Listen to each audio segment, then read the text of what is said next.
Hey, we're going to take you straight to the White House where President Trump's taking questions after making an announcement on new fuel economy standards. Let's listen into those questions on now. Vehicles, it's a type of a computer chip which alters the actual mileage driven on the vehicle so that when you have a leased vehicle that's turned in, they're losing thousands of dollars. They've got to go chase down these manufacturers. What can we do to track down these manufacturers of this illegal computer chip that's really hurting automotive industry? Have you heard about this? Yes, sir. They're getting built in China, and most of them are coming out of Great Britain, sir. They're being distributed through China, through distributors selling them online through Great Britain. Yes, sir. Wow, that's not so good. What do you think? Oh, look at that. Do you, Bernie, do you know anything about that? It works on older vehicles, and obviously, well, we got to do a better job. Yeah, of I think it's something I've never heard of it. Very good. We We never heard of it. That's pretty good. Mr. President, you released video of that first boat strike on September 2nd, but not the second video. Will you release video of that strike so that the American people can see for themselves what I happened? don't know what they have, but whatever they have, we'd certainly release. No problem. You know, we stopped every boat we knock out. We save 25,000 American lives. That's right. And Thank you. if you look at our numbers, the drugs coming in through sea are down 91%. I'm surprised there's 9%. You want to? I don't know who's doing the 9%, but it's down 91, and we're going to start very soon on land, and I'm sure you're thrilled to hear that. So Mr. President, on Ukraine, Steve Witkoff and Jared Kushner were there last night with Vladimir Putin. Can you give us an update about those talks? It sounds from what the Kremlin is saying that they're not going to compromise. Can you tell us what you've... I don't know what the Kremlin's doing. I can tell you that they had a reasonably good meeting with President Putin. We're going to find out. It's a war that should have never been started. It's a war, if I were president, we had a rigged election. If I were president, that war would have never happened. It's a terrible thing. But I thought they had a very good meeting yesterday with President Putin. We'll see what happens. It's, you know, when I was in this office and I talked about no cards, I said, you have no cards. That was the time to settle. I thought that would have been a much better time to settle. But they, in their wisdom, decided not to do that. They have a lot of things against them right now. But you have President Putin had a very good meeting yesterday with Jared Kushner and with Steve Witkoff. What comes out of that meeting, I can't tell you, because it does take two to tango. You know, Ukraine, I think we have something pretty well worked out with them. They're very satisfied, considering. But the sad part is, if I were president, no war would have ever happened. They would have had 100% of their territory. Nothing would have happened. It's a very sad situation. So think of this. Last month, 27,000 soldiers. 27. That's like, you take a stadium, a football stadium, not an arena, and you cut it in half. 27,000 people died. Young, mostly young soldiers, died last month, in 1 month. And that's the only reason I'm involved. You know, we're not spending any money in the war. We're selling to NATO. We're not being ripped off like we were under Biden. Biden was handing everybody everything we had, giving them all the missiles, everything they wanted, free, no charge. He had no idea what he was doing. They're paying top dollar, full price for everything. It goes to NATO, and then NATO distributes it. NATO pays us. So it's not money. We would all, I think I can speak for everyone behind here. The politicians I know and the auto manufacturers are good people. They don't want to see 27,000 people die for no reason whatsoever. And that's the only reason I'm trying to help. Yeah, please. Mr. President, switching to Venezuela for a second. Have you checked back with President Maduro? I mean, is your pressure campaign working? And do you think, how's he responding to your demand that he leave the country? It's not pressure campaign. It's much beyond that, I think. But I spoke to him briefly, just told him a couple of things. We'll see what happens with that. Venezuela sends us drugs, but Venezuela sends us people that they shouldn't be sending. They emptied their prisons into our country. They sent us killers, murderers. They sent us drug dealers at the highest level. They sent us gang members. They sent us people from their mental institutions. They emptied their mental institutions into our country. And so did other countries, because we had stupid people running this country, really stupid people. And I think probably you had some stupid ones, and you had some smart ones, but they were bad people too. Because not all of them were stupid. You can't cheat on elections like they did. and be stupid. Okay? Mr. President, Did you talk to him a second time or just that one time? What's that? To Maduro. Did you speak to him again? No, I didn't. Mr. President, if you do find When you spoke with Mr. Witkoff and with Mr. Kushner Last night, did they give you the sense that President Putin still wants to end the war, still wants to make peace? He would like to end the war. That was their impression. Now, whether or not, Do you believe him? that was their impression. Their impression was that he would like to see the war ended. I think he'd like to get back to dealing a more normal life. I think he'd like to be trading with the United States of America, frankly, instead of, losing thousands of soldiers a week. But their impression was very strongly that he'd like to make a deal. We'll see what happens. Mr. President, if the boat strikes, if it is found that survivors were actually killed while clinging onto that boat, should Secretary Hegseth, Admiral Bradley, or others be punished? I think you're going to find that this is war, that these people were killing our people by the millions, actually, if you look over a few years. I think last year we lost close to 300,000 people were killed. That's not mentioning all the families. Have you seen what happens with the families of not only the people killed, the people that are trying to get their son or their daughter off of this poison that they've been fed?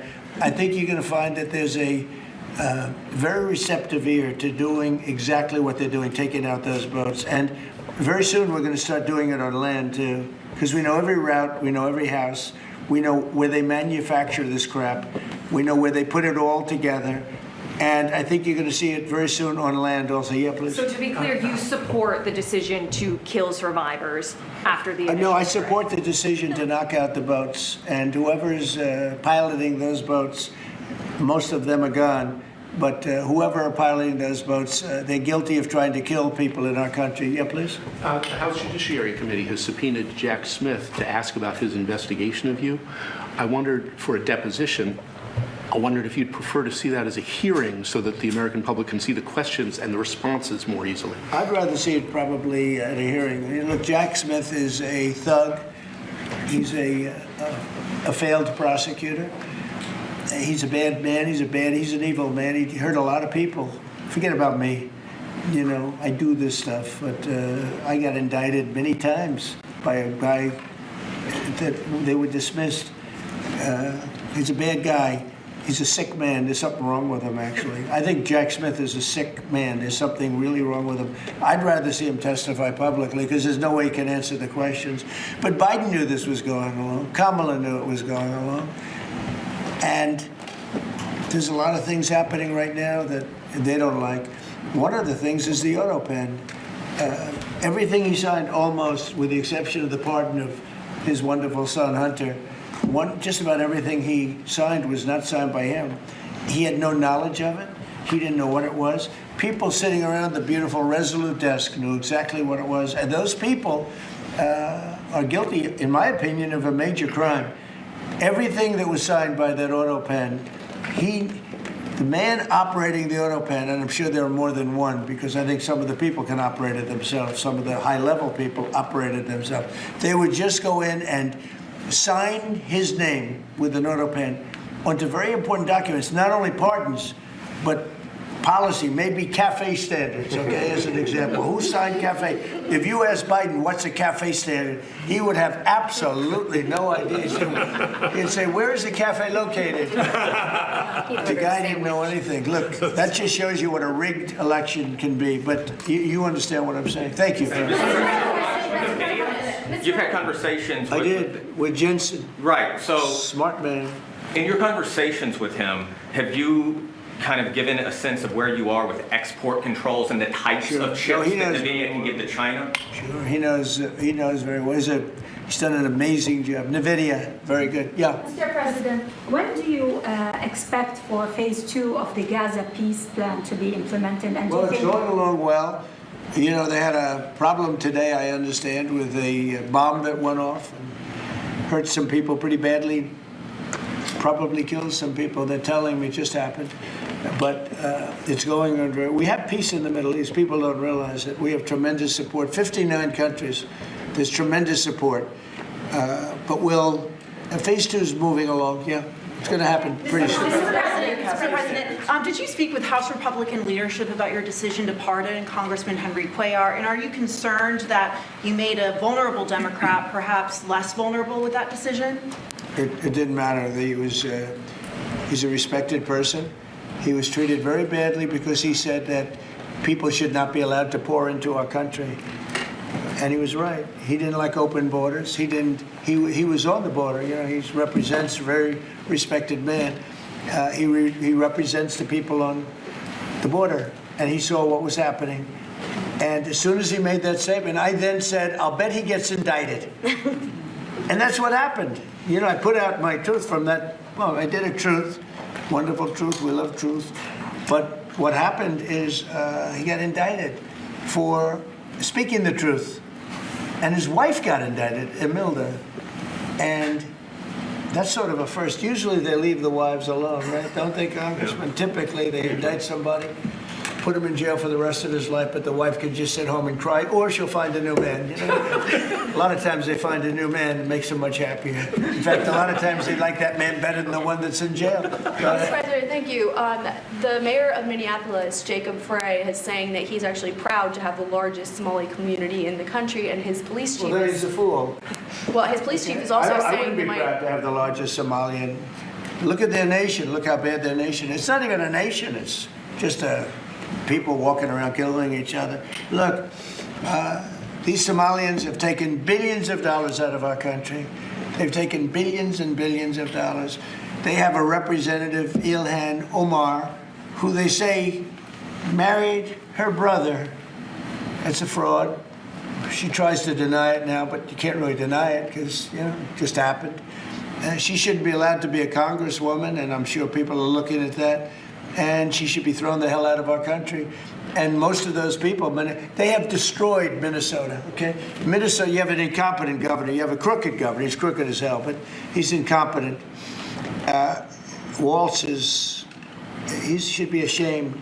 That beautiful land, that beautiful state, it's a hellhole right now. And the Somalians should be out of here. They've destroyed our country. And all they do is complain, complain, complain. You have her. She's always talking about the Constitution provides me with... Go back to your own country and figure out your Constitution.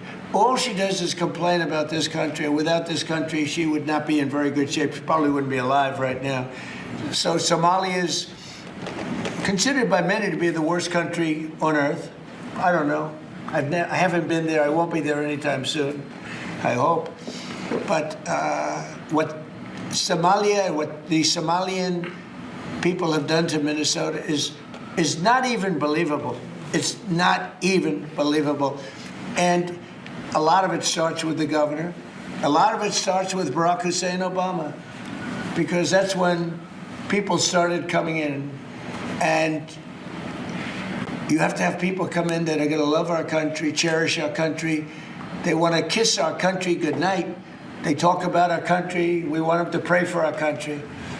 This is not the people living in Minnesota. And she's a disaster. She should not be, and her friends shouldn't be allowed. Frankly, they shouldn't even be allowed to be congresspeople, okay? They shouldn't even be allowed to be congresspeople because they don't represent the interests of our country. Anybody else? Mr. President, the automakers spent billions on meeting the Biden EV rules. Should they be able to recoup that somehow, given the change? And there's a question about the doing it. No. I'm not letting them recoup. They're going to do just fine. You know how they recoup? From this point forward, they'll do very well. Can you also talk about the USMCA and what you're thinking about renegotiating that with the automakers? Well, that's just an ongoing thing. It expires in about a year, and we'll either let it expire or we'll maybe work out another deal with Mexico and Canada. But look, Mexico and Canada have taken advantage of the United States, like just about every other country. In all fairness, it's not them. I'm not blaming them. But every country, because we had stupid people running our country.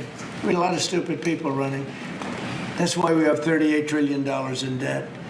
But the beautiful thing about the tariffs is we'll start paying off that debt. The money coming in, they're finding money in our country now that they never knew existed.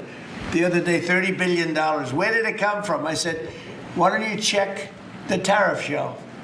They said, Sir, that tariff hasn't started yet. It doesn't start till January. I said, no, it started 2 months ago.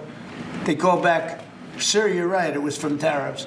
No, we have a whole different country. I hope the Supreme Court, I pray that the Supreme Court understands the importance of the sensible, really, I mean, this would be country threatening if something happened with regard to that. You know, the people that brought that case are bad people. They're very bad people. They hate our country. They represent foreign countries, including China, but they represent, and China's paying us a lot of money now in tariffs, but they represent people that really don't like our country much. And I know some of them, and they're scum. In my opinion, they're scum. They're absolute scum. And they're not suing for any good reason. They're just suing to see if they can stop it, because they make money if this country does badly. You know? So, but we're taking in trillions of dollars. We're stopping wars. We have great national security because of tariffs. And then to think that we have to even go and justify this. The reason a lot of these people, I can tell you this, maybe we would have had the political people, we wouldn't have these people without tariffs. The people that are up here from Stellantis and Ford and General Motors, great companies, including this gentleman, they wouldn't be here today if we didn't have tariffs. They'd be building their plants in Mexico and other places. They're leaving Mexico and they're leaving Canada. They're leaving because they ripped off our country. They took our businesses away from us. And now because of tariffs, they're all coming back. So it's a great thing. Thank you very much, everybody. Mr. President.